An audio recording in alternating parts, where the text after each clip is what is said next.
It was good. Got to spend time with the family.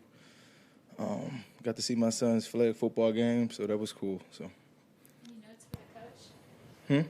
Do you ever have any notes for the coaches or anything on that? No, he played good. Man, he had 3 touchdowns, an interception. So I was proud of him. So running up and down the sideline. So. And obviously he plays defense, right? He played defense and offense. You know, he had a couple reverses he scored on. So 2 running touchdowns, 1 pass he caught, and then caught a big interception in the red zone and ran it down halfway through the field. So he played good. I was proud of him. So. And you're able to stay calm on the sideline? I'm running, high stepping, joyful. I'm all into it. So it was fun though, just watching him. You know, because he played with some little passion. You know, he loved football. So it was cool just to be there and watch him play. His championship game is this Sunday. So after his championship game, he'll be flying out here. So he don't want to miss that. So. What's your sense as you guys kind of get coming out of the break now and into the second half? Fresh. Everybody's fresh. 8 games left. A lot of football left. We control how the rest of the season go. You know, obviously we got to go out there and trying to play consistent football this week. Trying to find a way to be the good football team, a team that we know that we play twice a year. So we just got to go out there and do our job, and 1 week at a time. So main focus is trying to find a way to beat Seattle this week and worry about the next week when it's here. But you just got to play consistent football, fly around, and make plays. So. Toby and Byron both had what I think most people would see as their most productive games of the season right before the bye week. What did you like about what they did in week 9 and kind of the progress they've shown to this point? Well, you said it, production. You know, they showed, they made plays when we needed to make plays. I think when we played Green Bay, we did some good things as far as in the rush game with guys playing off each other and making plays and affecting the quarterback at times. So, again, we just got to continue to build out that. Got a lot more football left to play, so just continue to be that same productive player and continue to make the same plays week in and week out. So. Obviously, a team's personality changes over the course of the season, and you guys saw Seattle so early, right out of the gate. Is there anything different as time has progressed about what their offense is doing from what you saw at the beginning of the season? Well, obviously, you're going to see different things, but when you tend to play teams, you usually get what you're going to get. You don't usually see a lot of the out-of-the-box stuff. Some plays sprinkle here and there, but you kind of know what to expect, and you just got to, bow up and play good football. I think they got obviously a solid running game we got to worry about, and then when it's time to transition and rush, I'm trying to find a way to get to Geno and make him uncomfortable and not let him be able to scramble and stem plays with his feet. We got to do better this second half than we did the first half. Just bottling up quarterbacks and not let them get out the pocket and extend plays. So we just got to do our job up front. Guys up on the back end going to do what they need to do to make them hold the ball a little longer. Hopefully we get them down, and then we just got to keep playing good football from there. So. Was that a point of emphasis? First half of the year, almost every quarterback, I think, if not every quarterback you guys played, could extend a little bit.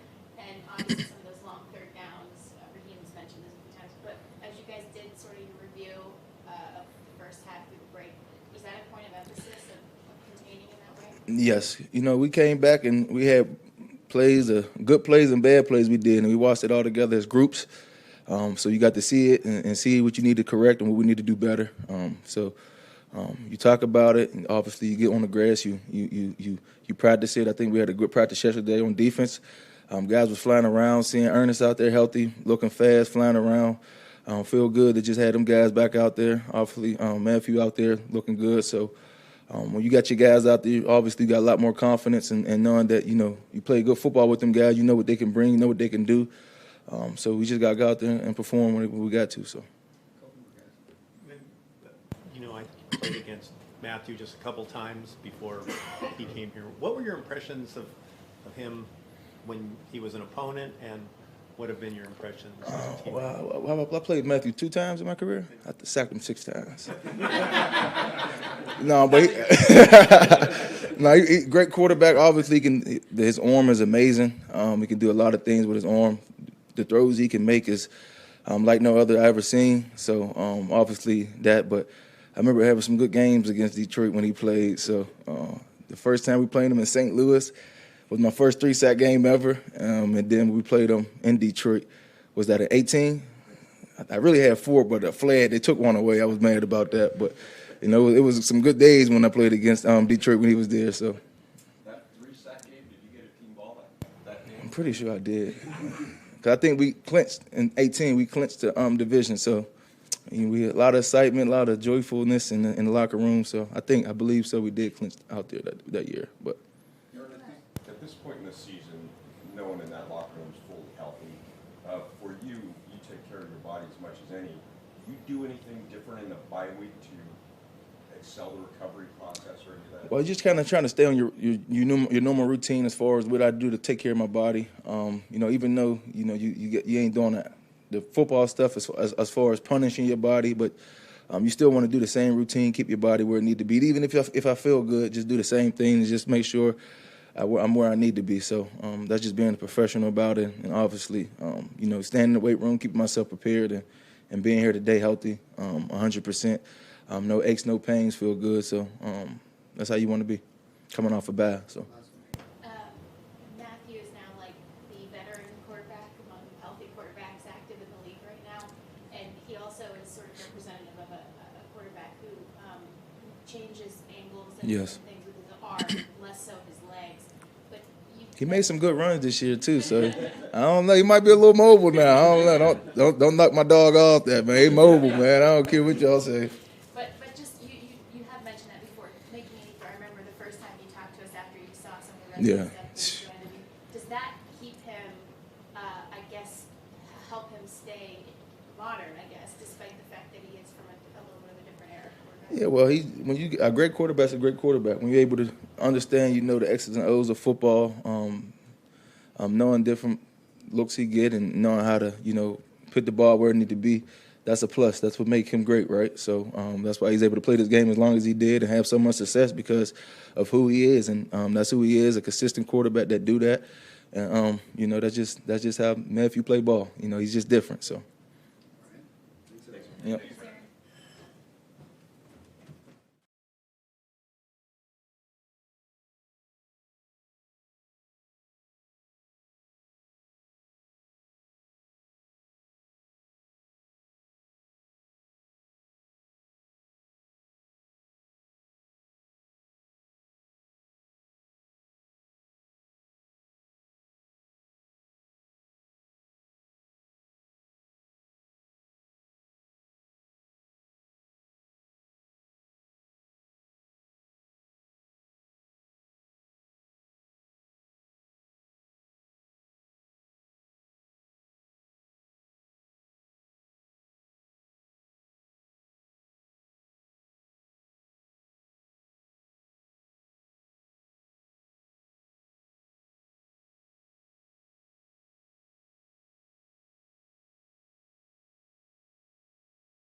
you focus on yourself, right? Particularly up until about Sunday, then or Saturday or Sunday, then we started popping on Seattle from home, stuff like that.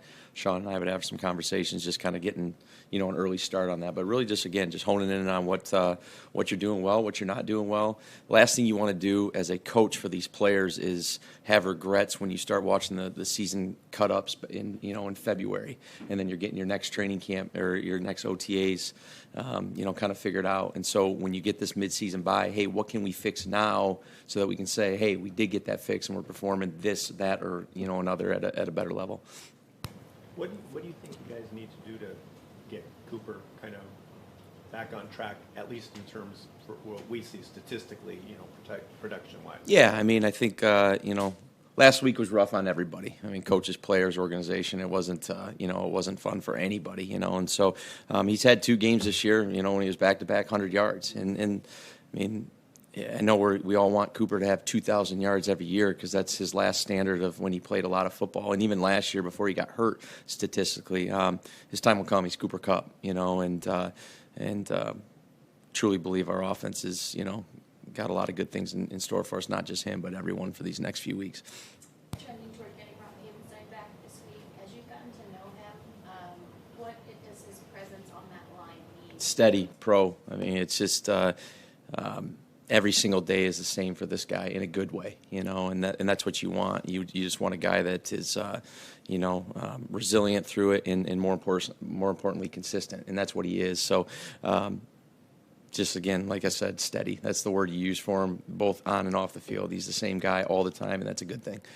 What was it like being able to have Matthew back fully yesterday? It's Matthew Stafford. It's just awesome to have him, and not just from the player perspective, but just the human, the leader, his presence, both for coaches and players alike. It's just it's good to have a guy like Matthew Stafford out there and feeling good and ready to go.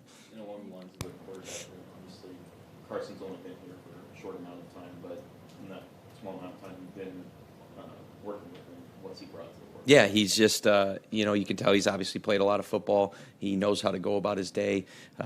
He's in very early. He stays very late. He's with Zach Robinson a ton right now. He's asking a million questions to make sure that, if he has to have his number called on Sunday, he's going to be ready to go and ready to perform. So he's a pro's pro, you can tell. Knew he's a big guy, played against him a number of times, but then when you actually are kind of next to him, he's a very big man, So it's good to have him. About Stafford, do you feel like he's recuperating? Do you think he has the high level to go back and play the way he was? Absolutely. He's, again, I can only speak for this year and being with him since OTAs and all that, but Matthew's got a lot of great football ahead of him. So as long as he wants to go and as long as his body will go and his, it's going to be his call, but he's got a lot of good ball ahead of him. When you do, have the bye week and you do your self criticism and everything like that, as you move forward, and I know we'll see that, it'll be obvious to us. Sure.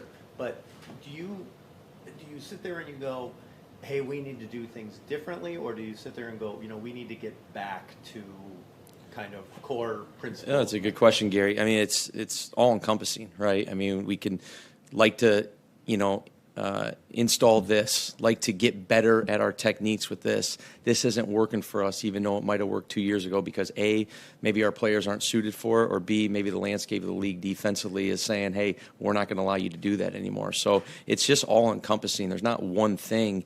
Now from a player perspective, you want to say, hey, here are the 2 things technique-wise, fundamentally, that we need to get fixed. And here's the 3 things you're doing great, But from our standpoint, we got to look at it from a global perspective, what's going to fit for our guys with this offense, with this team, against globally, prospectively, the defenses that you're going against. Mike, when you've seen Seattle as much as you've seen in your career, they know you and you know them. What's the greatest challenge in that process, especially when you won that first game? You know that they know a lot about us, and we know that we know a lot about them. So what's going to be a little bit different this week? So it is a challenge, because the players, the coaches, everyone knows a lot about each player physically, but then obviously schematically. So it's always a challenge. It's always kind of fun to see, what Pete and them have in store, because they're always going to have a little wrinkle, and then we'll see what we're going to present for them on Sunday. Always has recruited speed. Yeah, the speed for sure. I'd say for forever and a day with these guys, it's the length too. You can tell that that is huge in their draft process or free agent process, just accumulating players. They always have guys with length. When they've been really good on defense, which they have been basically every time he's been there, they've always had great length. And then obviously, even obviously when you're playing there, but on the road, just when you're watching the tape, the energy just speaks. They play hard, they play physical, they just have that, and they take after their head coach. He's fun. There's so much respect that you have for Pete, but their players take after that too, and you can see that. Understanding this day and age, defenses are able to be more than they ever were in terms of shape shifting and things like that. Matthew Cooper and Sean a little bit before the bye had all mentioned that defenses are trying to throw stuff outside of their tendencies at you guys, and obviously when you have players who are capable of doing that in the modern league, they can try those Sure. things. What does it mean though when you're seeing that as a staff and then separately with the players as well to troubleshoot something like that in game? Yeah, well, it's a good question because particularly with a guy like Matthew Stafford, everyone knows that if you're just going to give him exactly what you put on tape, then he's seen too much. He's been around too long, So going into it, regardless of what you see on tape, it's not what you're going to see on Sunday. You'll see some of it because it's their foundation, it's what they do, but they're always going to have the wrinkles. And for the good quarterbacks, the Matthew Staffords of the world, there's just going to be more wrinkles thrown at you. So that's our job as coaches to understand that and not say, hey, just because we saw this clip, we're going to build a 10-play deal off of just this one clip, because they're just going to throw too much other stuff at you, and they all have to have answers. So it's not just the quarterback, it's not just the defense you're going against. It is, like you said, to start your question, defenses around the league are just kind of starting to throw a lot more stuff at you, and you got to have a little bit more universal answers, within your own playbook to make sure you can combat that. Even not staying regulated, Matthew mentioned this, not staying regulated maybe in the universal, like what is it like to, I don't want to say ad-lib because that implies freestyling, which is not happening obviously, but what is it like to create outside of the normal rules, understanding you're seeing something that's countering effectively your normal rules? Yeah, I mean, that's why we can make it as hard as we want to make it, right? And again, you can try to be Mr. Guru and scheme everything up, but it ultimately comes down to your 11 guys and what your quarterback can go out and execute. And obviously, Matthew can execute at a high level, but again, there's such a fine line between, again, attacking the scheme, but again, also, hey, they're going to have these different answers for us, so we got to have all encompassing universal answers for our guys so that we can go out there, hey, that wasn't the look we were going with, but man, you guys have gotten 1,000 reps at that, so you know how to fix that right there. Then we come to the sideline, we can detail it up further if we're going to go any further with it. Good. Thanks, guys.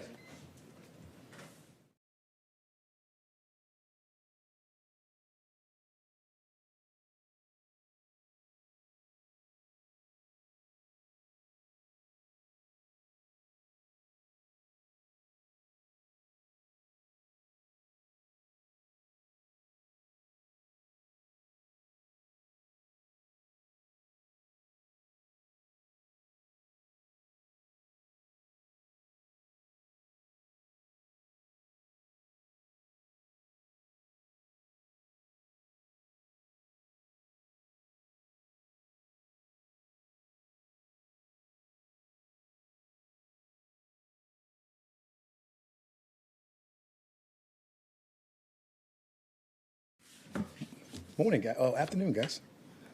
What's going on? Hofstra. Dirty Dutch, baby. This is a guy I like. You got the first question. Well, Coach, I appreciate that. I was going to ask you. Obviously, rookies take a long time to transition kind of into the league. What have you seen from the offensive side of the ball for the Seahawks with guys like 26 and 19 and 11 as they've kind of progressed through the season? They're getting better. Obviously, they're finding different roles for Bobo in particular. They came in with real high hopes on 11. His first game was against us. He came out, and you could just watch him get better and better as the thing goes on. And they're getting more touches for those guys. And then obviously their running back, they get the fire and the whatever you want to call it with the boulder coming there and him and Charbonnet. So they're playing really well. They're getting better throughout the process. It's no different than our rookies. You want those guys to get better. You expect them to get better. They always hit a little wall, obviously, because of the college system and how it goes and how the plan goes. But you find ways to get them back, particularly with the bye and things of that nature and some of the stuff we got from Thursday night games, how you can rest them and how you can get their mind mentally focused and prepared to play. Posture. We talk about Byron Young and Kobe Turner. They're doing a great job in the defense with the most tackles. How much of that is because Aaron Donald gets so many players trying?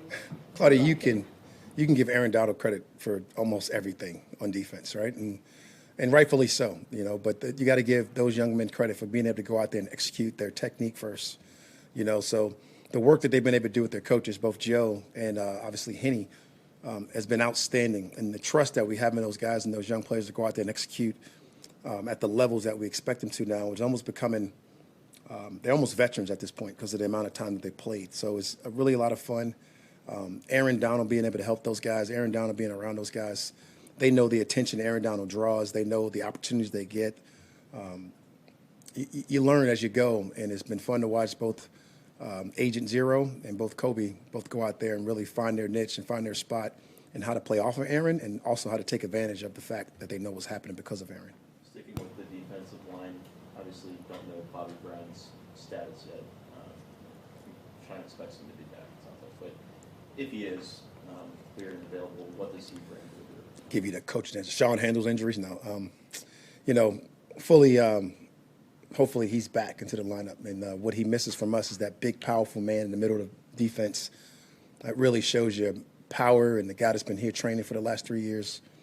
And the fruits of his labor were really starting to show. And then he had the unfortunate injury, so getting him back means a lot for us and a lot for our unit. He's one of the young veterans, so to speak. And it is really nice when he's out there and nice to get him on the grass and nice to get his smiling face out there playing with his guys and doing some really positive things. Kind of a teaching question. Yes. You guys run a lot of hybrid fronts, obviously. Yes. When you have a guy like Bobby who is going to occupy space in a different way than even Kobe at the nose, how does that kind of expand your menu with the French team? It's really awesome when you can use Bobby as an at zero. You can use Bobby in really a shade. You can use him in a 2-eye. You can slide Bobby to a little bit of 4-eye at times if you needed to. You can do a bunch of different things with Bobby's, but Kobe gives you the different change of pace, probably more of a mover, legit movement, and some of those type of things. Although Bobby has some great powerful movements as well. Those two play off each other really well, and they form a really good National Football League nose tackle when you put them both together. And they feed off of that, particularly when you're going from nickel and all the base fronts that we play and the different alignments and stuff, that structure that we get into. They're exciting when they're out there, and I love having both of those guys out there. And I don't know if you want to put any one of them in a box to say they can't do something, because I've seen them both do at a high level at both spaces. But I'm just happy to have them back, Jordan. And the things that you can do with those guys is really special because they both are smart. They're able to articulate the things that they do. I watched Bobby go through the process first, and it was a rough year for Bobby going through it and just getting yelled at every day, constantly in all the practices. But Kobe came in, handled a little bit better, but I also saw Bobby be able to help him throughout the process to get to that thing a little bit faster, and it's been great. I know it's next man up. Guys are doing the best they can, but how much did you guys miss Ernest Jones not being in the lineup, and what does it mean to have him back? You're always going to miss Ernest Jones, and Ernest, he limped through a couple weeks there, as we well aware of, and when you're talking about a big, powerful man and the impact that he's able to have with just being vocal, the impact that he has of the plays that he makes, the splash plays, the excitement, he brings the energy, the juice, the energy and the edge again. That is a lot of that is Ernest. So he's sorely missed. Now you're definitely thankful to be able to have a guy like Troy. All Troy did was win a Super Bowl here and play middle linebacker for us. And then you're definitely thankful to have a guy like Roseboom that's been out there playing for you and do some of those things. And then definitely Hummel, who was able to go out there and fill in those roles. But Ernest is different, and we thought that when we drafted him. We talked about the green dot, and that was the topic of the conversation. So just him taking away from that and giving it to Fuller, and then him taking it back it's our livelihood. It's I can't express enough good words about Ernest, how he makes me feel as a coach just going out there with him. And really all the guys, but particularly him because of his leadership skills and stuff that he brings to the table and how much he puts into it. And how would you describe how John Johnson has kind of redeveloped, I guess, in your systems? I think I got to give John a lot of credit. You know, he came in and I don't want to say my system. I want to say he just had to get himself back into shape, right? He was out of football. He was away from it, and you can work out all you want. It's just different until you get back on the grass and get your legs up under you. Usually you see it happen with rookies, a la Quentin Lake when he first got here, having the injury and having to get his legs up underneath him. And now you're starting to see John get his legs up underneath him, and you see his role increase in some of the things and places that he's able to go out there and play. And that's a credit to him. You know, at first I tried it too early in that San Fran game, gave him a little bit of a role, didn't look as great as you wanted him to look. And then you just watch him go through the process in practice, and I can't wait to see him get out there and have some more opportunities. And the best thing about this place that Sean creates the environment is that the best man's going to go out there and absolutely conjure more reps based off his play. And you go out there and you identify those roles for these players, and you want them guys to go execute those roles. And the better you execute that role, your role continues to grow. So hopefully we can keep him going and get him growing and get him back to what he was, because he's a really good football player. In this bye week, there's been a lot of conversations about looking within in that week off. How are you feeling looking ahead? That's what all the cool coaches say, you know, because nowadays you look ahead and you look at yourself and self-evaluate on a week-to-week basis. And it's because, like all the smart people in this room with all the analytical data, the information that's able to be pumped out by Dan Demetrius and that gives to us as fast as he's able to give them to us every single week, the stuff that we get from Jake Timmy and we get from X-Man across the board, and to be able to evaluate what we do and kind of go through the process of what we do. Your friends being able to call you after you play them and snitch on what they thought. You're able to really do a lot of that daily. The thing you're able to do is collaborate on the information that you're able to gather throughout the process with your coaches, and you get this great information. And really what I tell those guys is I want you guys to be critical of me and don't be bashful. I'm not sensitive. And so I like when we're critical of each other, and then maybe I give them the opportunity to give it back to us on paper, and then to be able to go out there and really apply some of the answers that you want to do if you want to be able to do it moving forward. That is awesome. And I don't even know the genesis what your question was because I just talked so much right there, but what was it again? Go ahead. How do you feel with all that data and information moving forward? It almost, I asked Raheem because it almost feels like this is a pivot game on how the season. Aren't they all? I feel like you ask me this question at least once a year, right? But it's always those games, right? And usually it's Gary asking this question. All my friends know you're famous in New Jersey, Gary, by the way. They all ask about you. Who's this Gary guy? And like really, it is. They are all so pivotal because the National Football League, right, is just it's the best professional sport. It truly is when it comes to every game meaning a lot, and it is so pivotal in every moment. And you can see the sense of urgency, the increased urgency, and that is the more that is the more. I don't even know how to express it. That's the fun of what we do.